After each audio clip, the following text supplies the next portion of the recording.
Most people assume a quiet father is just a private guy. They figure the silence is personality, nothing more. But watch him over an ordinary week, and a different pattern starts to show up. He asks how your day was, gets a one-word answer, and seems almost relieved to leave it there. He shows up to everything that matters, but he rarely says why any of it matters to him. He'll fix the truck before dinner and never once mention that he noticed something was off with you earlier that day. There's real care in what he does. There's real distance in what he says. And if you grew up with a man like this, some part of you knows this pattern on sight, even before you can put a name to it. This is the psychology of the Gen X father. Not the flannel shirt joke, not the sarcasm stereotype people toss around online, but an actual psychological formation built by a specific stretch of history and carried quietly into homes where it still shapes how an entire generation of kids learned to feel, or not feel, things out loud. The surface behavior is easy to spot once you know what you're looking at. Emotional restraint and moments that clearly call for something more. A weird discomfort with being thanked or hugged a beat too long. A habit of meeting a kid's pain with a fix rather than a feeling. There's a strong pull toward providing, protecting, and repairing, sitting right next to an equally strong pull to never talk about any of it. He remembers your birthday but forgets to say he's proud of you. He'll drive 3 hours without a word of complaint, then change the subject the second you ask how he's really doing.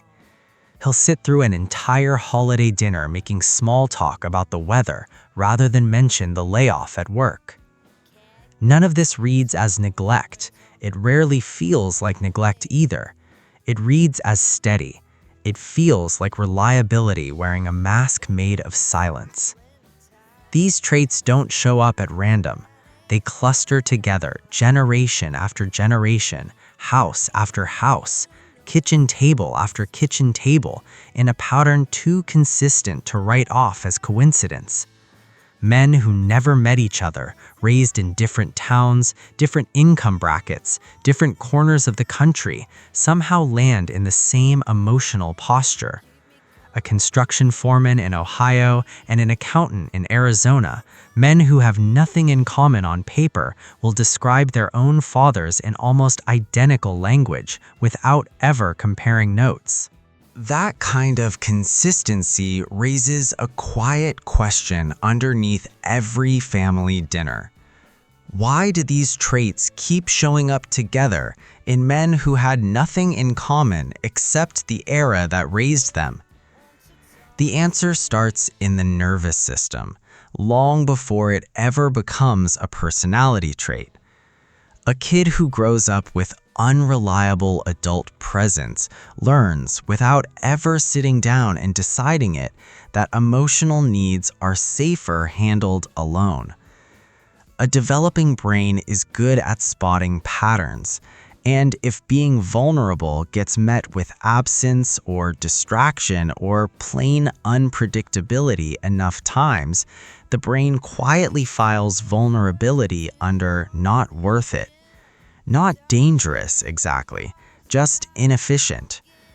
Researchers call this an avoidant coping style, a setup where the kid switches off the instinct to reach for comfort because comfort has already proven unreliable too many times. This isn't a conscious decision a child makes one afternoon. It's something closer to a habit forming in the body, the same way a hand learns to flinch from a stove after getting burned once or twice. The need for connection never actually goes away. It just stops sending out signals because sending them stopped working. This is where the Gen X father starts, decades before he's ever a father at all. He's the kid sitting alone in an empty house after school, key on a string around his neck, TV on for company, waiting on parents who are working late or fighting or just gone. He learns to handle his own problems because there's rarely anyone consistently around to handle them with him. He learns that asking for help sometimes gets you irritation and sometimes gets you nothing at all, so eventually he just stops asking.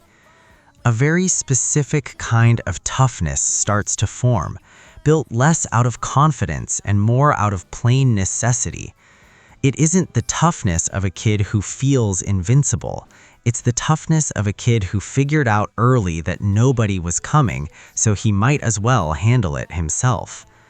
If any of this sounds like your own father, understand he didn't invent this pattern. It was handed to him early, and he rehearsed it for years until it stopped feeling like a strategy and just started feeling like who he was.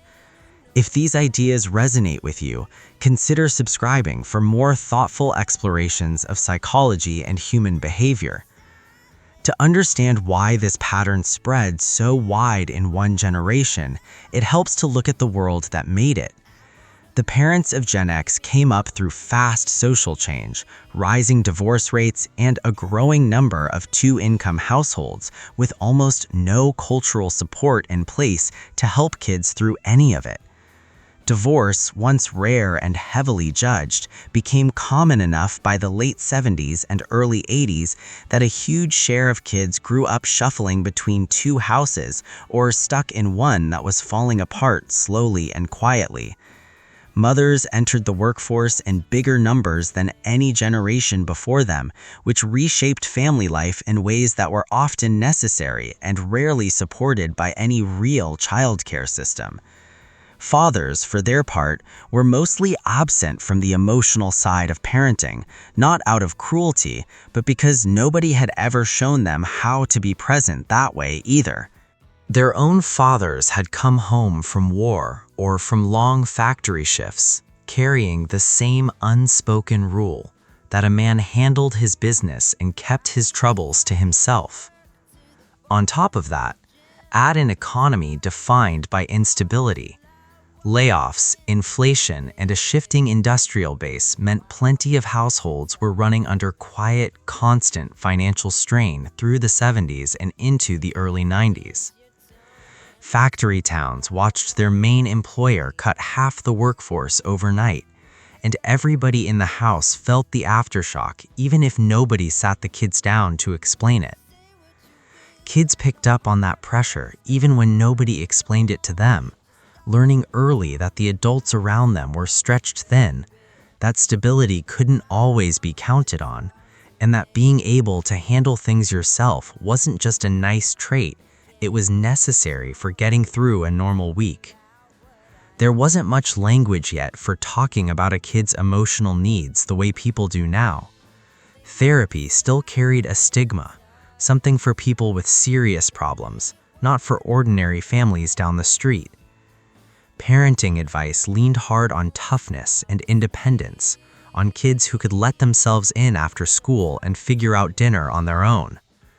This was the era of the latchkey kid, a phrase that got printed in magazines like it was just a fact of modern life, rather than a quiet admission that millions of children were raising themselves for a few hours every single afternoon. A kid who cried too much got told to toughen up, not asked what was actually wrong. Inside that kind of environment, shutting your feelings down wasn't a flaw that needed fixing. It was a working solution to a world with very little emotional room to spare.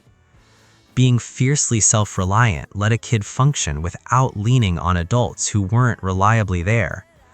A wariness around emotional openness protected against disappointment in a world that rarely rewarded vulnerability in the first place. Keeping people at arm's length became a kind of self-protection, a way of making sure nobody could let you down if you never let them close enough to try. None of that was a character flaw.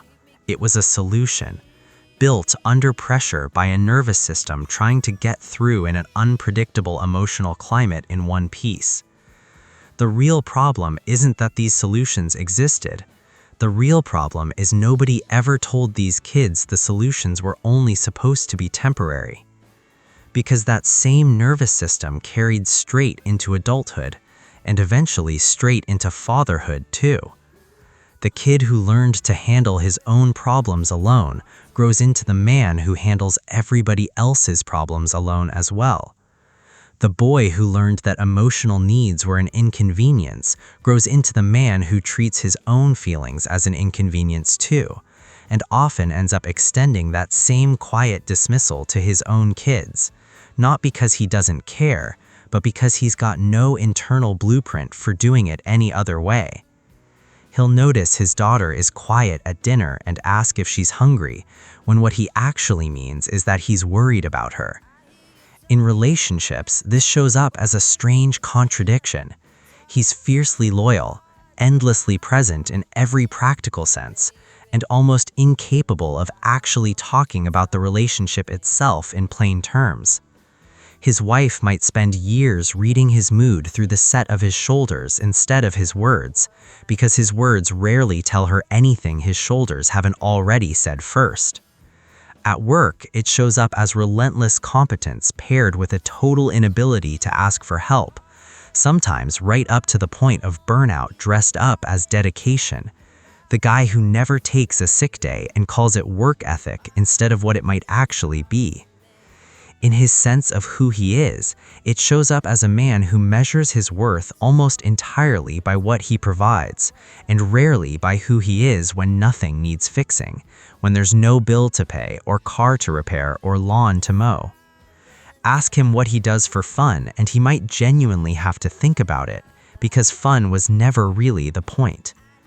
As he gets older, this can quietly harden into a kind of isolation, a man surrounded by people who love him and still strangely alone inside his own head, because he never built the internal wiring it takes to be known, only the wiring it takes to be relied on. Retirement, in particular, can hit this kind of man harder than most, because the role that gave him his sense of worth just disappeared, and nothing was ever built underneath it to replace it. None of this plays out through conscious choice. It plays out because the coping strategies built in childhood almost never announce themselves as strategies. They just start feeling like identity. A man doesn't experience his own emotional restraint as a defense mechanism. He experiences it as who he's always been, plain and simple, the same way he experiences his own handwriting or his own walk. And here, the psychology turns into something stranger, something closer to a paradox. The very traits that got a Gen X father through an unstable childhood are often the same traits that later keep him at arm's length from the closeness he actually wants. He craves connection while only really being fluent in distance. He wants his kids to feel safe speaking their minds, yet struggles to model what that looks like, because nobody ever modeled it for him growing up. He might deeply admire emotional openness in his own children, even push them toward therapy or journaling or just talking things through, while staying privately unable to access that same openness in himself. He'll sit in the car outside a therapist's office, having driven his own son there without complaint, and still never bring himself to walk in for an appointment of his own. That's not hypocrisy. That's the leftover residue of an adaptation that once had to pick control over vulnerability and never fully figured out how to walk that choice back once the danger had passed. Underneath that contradiction sits something even harder to see. A belief formed so early it almost never rises up to conscious thought at all. The belief that love has to be earned through being useful, that being needed feels safer than being known, that silence is a kind of strength, and speaking up is a kind of exposure you can't take back. He'd never say any of this out loud if you asked him directly, and he might even deny it if you tried, a little too quickly, a little too firmly. It lives instead in his behavior, in the quiet swap of action for words, in the fixed fence instead of the spoken feeling, in the drive across 3 states instead of the phone call that actually says what he means. Once you see this pattern clearly, it stops being about one generation of men at all. it reflects something older and more universal about how people adapt to scarcity, whether that scarcity is emotional, financial, or relational in nature. Every generation inherits an emotional blueprint shaped by whatever pressures raised its parents, and every generation hands that blueprint forward, a little refined maybe, but never fully erased. Families don't just pass down last names and old furniture at the dinner table. They pass down nervous systems calibrated to whatever once threatened survival long before anyone in the family could explain why. What looks like a personality trait in one man is often, underneath it, an inherited strategy, older than his own memory, older than the decade that shaped him. Seen this way, the Gen X father isn't some isolated case study, and he isn't a punchline either. He's one visible example of something ancient and how people work, the way protective habits built under scarcity can outlast the scarcity itself by decades, quietly shaping intimacy, communication, and identity across a whole lifetime, and often across the lifetime of the kids who grow up watching him do it, who will one day recognize the same patterns quietly forming in themselves. It shows up in soldiers who came home from wars generations before him, in immigrants who crossed oceans with nothing, in anyone who ever had to trade emotional expression for basic survival and never got handed the chance to trade it back. A habit that once kept a kid safe can stick around long after the danger's gone, quietly shaping the way a man loves, the way he provides, and the way he stays just slightly out of reach, even to the people he knows best, even to the people he'd do anything for.